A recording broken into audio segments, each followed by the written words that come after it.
Welcome to News You Missed, the show that catches the headlines, the algorithm buried, the stories your boss ignored, and the chaos the markets tried to forget. Good morning, everybody. It's Friday. It's the last day of the month. Hooray! We're heading on the run up to Christmas now, but let's not get too far ahead of ourselves. My first story of the day. The Trump administration has cut the US refugee admissions cap to a record low of 7,500 for the coming year, prioritising white South Africans. The move sharply reduces the previous limit of 125,000 set under Biden and follows Trump's claims of persecution against Afrikaner farmers, which South Africa denies. Refugee advocacy groups have condemned the decision, saying it undermines the programme's purpose and America's moral standing. The White House has cited humanitarian concerns and national interest as justification. Drew, what's your first one? Well, President Trump orders nuclear testing for the first time since 1992. He told reporters, "They seem to all be doing nuclear testing. We have more nuclear weapons than anybody." The Pentagon confirmed that Nevada test site is being reviewed. Allies are alarmed, environmentalists furious, and defense investors quietly excited. Treaties weaken, expect NATO briefings and rising defense budgets. Nothing says modern policy like revisiting the Cold War with better haircuts. And a story I've thought has been a long time coming. The US Justice Department is investigating whether leaders of the Black Lives Matter Global Network Foundation misused millions in donations raised during the 2020 racial justice protests. Sources tell the Associated Press that federal agents have issued subpoenas and at least one search warrant as part of the probe. The foundation, which raised over $90 million after George Floyd's death, has faced questions over how the funds were spent, including the purchase of a $6 million Los Angeles property. BLM leaders deny wrongdoing and say they're committed to transparency. Well, Drew, I don't know about you, but a few years ago, we saw they were all buying nice £1 million plus mansions and hiring all their family on ludicrous wages for not a lot of duties. So I think this one's going to go somewhere. Next up, the US and China plan energy deal talks. Both sides announced a working group to explore joint projects in oil, gas and renewables. The phrase mutual benefits appeared 7 times in the press release, which usually means we'll argue later. Oil and green energy stocks jittery until details appear. Well, Drew, the other good thing that came out of that is China is reducing the restrictions on their rare earth minerals restrictions, shall I say. So, yeah, it sounds like the meeting was very productive. Russian President Vladimir Putin has ordered his military to guarantee safe passage for journalists wishing to report on Ukrainian troops said to be surrounded on the front lines. The defense ministry says Russia is prepared to pause fighting for up to 6 hours near Krasnoyarsk and Dmitrov and Kupiansk to allow media access, provided Ukraine offers the same security guarantees. Kiev denies its forces are encircled, saying Moscow is exaggerating battlefield gains for propaganda purposes. And moving on, a US warship departs Trinidad amid Venezuela tensions. After routine drills near disputed waters, the destroyer quietly steamed north. Analysts see a subtle warning to Caracas. Mild geopolitical tension, bullish for oil. Whenever the Navy says routine, journalists cancel weekends. And my final story, an 80-year-old cruise passenger, Suzanne Reese, has been found dead on a remote Great Barrier Reef island after being accidentally left behind by her ship. Reese had disembarked at Lizard Island for a hike, but didn't return before the Coral Adventurer sailed. Her body was later discovered near the trail, having apparently fallen. Authorities say her death is non-suspicious and a coroner's inquiry is underway, while the cruise company says it is cooperating fully with investigations.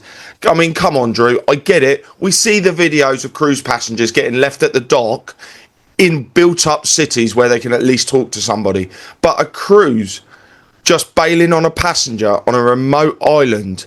I mean, talk about heartless and sticking to profit margins.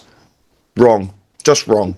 Yeah, it's wrong on every scale. And when you go on outings, they're supposed to do a head count. So Yep. where's all their safety measures Yep. in 2025? Exactly. Exactly. Something smells really off about this, and it's either total and utter stupidity of people not doing their jobs, or they put profits before recovering a body. And moving on, mass protests rock Jerusalem. Tens of thousands of ultra-Orthodox Jews railed against extended mandatory military service. Clashes were limited, but politics took a beating. Compromise unlikely soon. In Jerusalem, even drafting a draft law starts a holy war. And that wraps up the world headlines. Moving on, financial funnies. Paul, what's your first one? Well, my first story, Drew. Bitcoin flirts with $109,000 as ETF demand cools. ETF inflows turn negative while long-term holders cashed out. Powell's hawkish comments gave traders another reason to stare sadly at charts. And next up, JP Morgan tokenizes private equity. The bank's Connexes platform digitized a private equity fund, bringing Wall Street onto blockchain rails.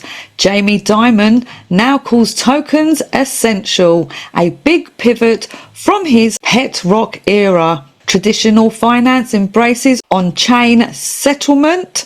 When the skeptics show up, the profit margins must be real.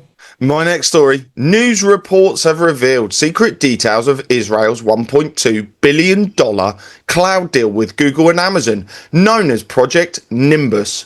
According to investigations by The Guardian and others, the contract prevents the tech giants from cutting Israel off, even if it violates their own terms of service. The agreement also allegedly includes a secret alert system to quietly warn Israel if foreign governments request access to its data.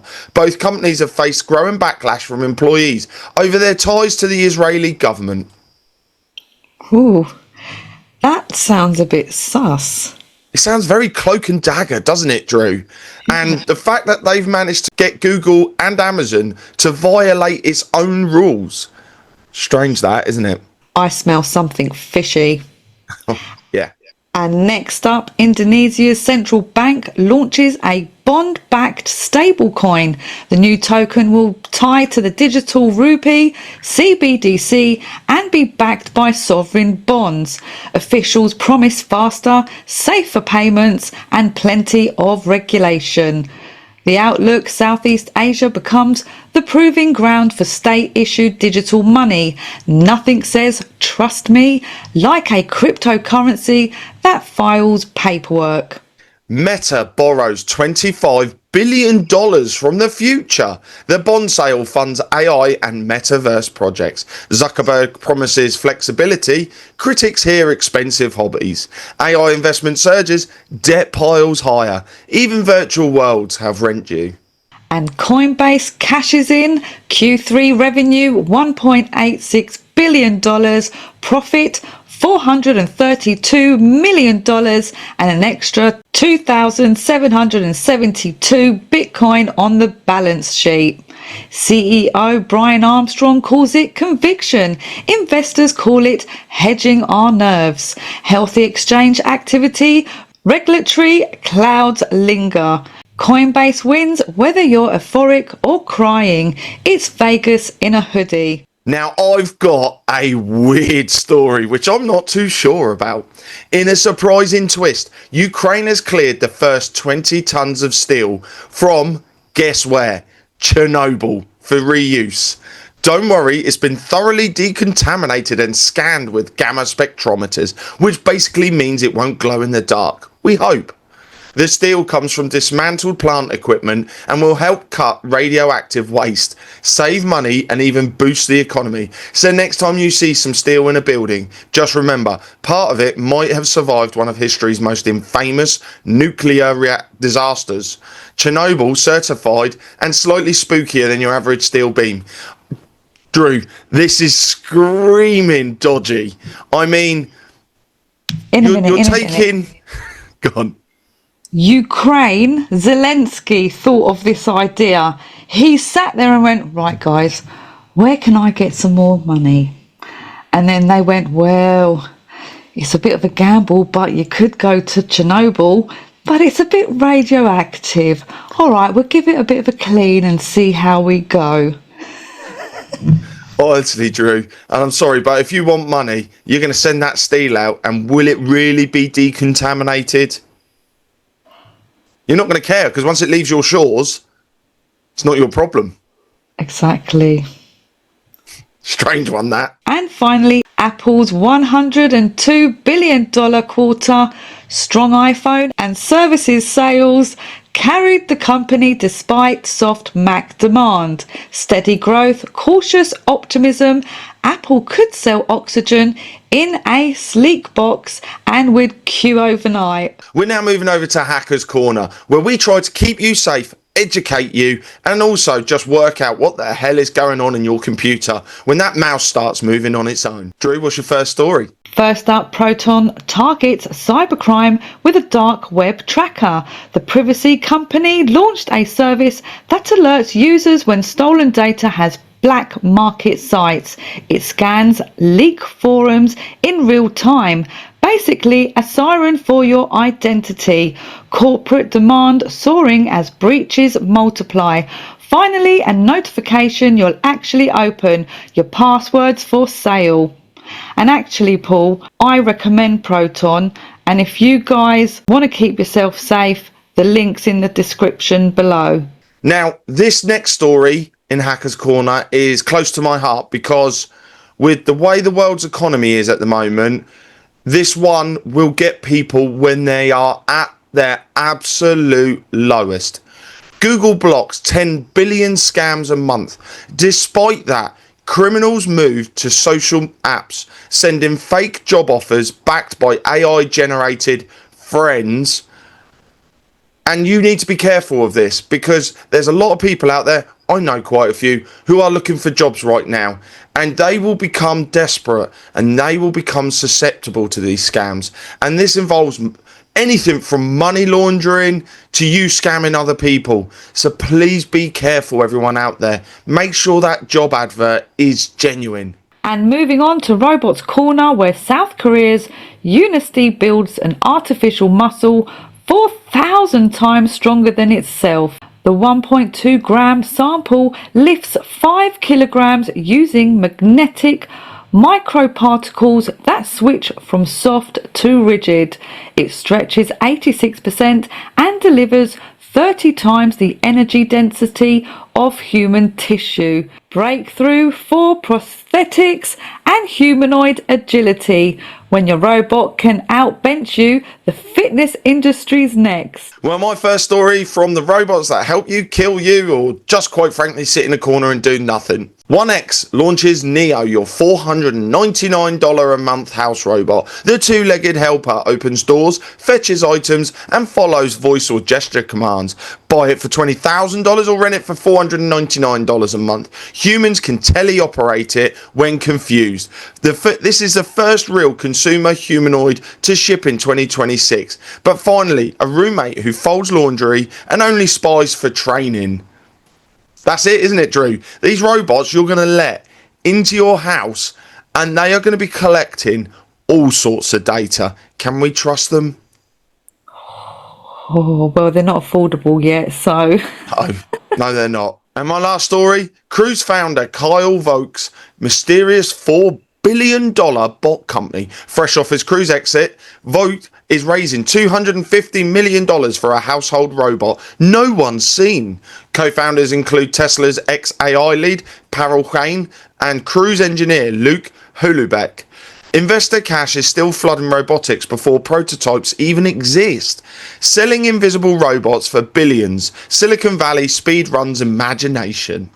And that's your world in one sitting, from nukes to neos, markets to malware, gossip to geopolitics. Thank you everybody for joining us today. We look forward to seeing you all over on the Insiders Club at charlieward.com, where you get to join us live every Wednesday and Saturday. ask questions, find out the stories we're not allowed to say on mainstream media, because quite frankly, they'll cancel us all day long. So thank you again for joining us. Take care. God bless. See you all soon. Bye now. Bye bye.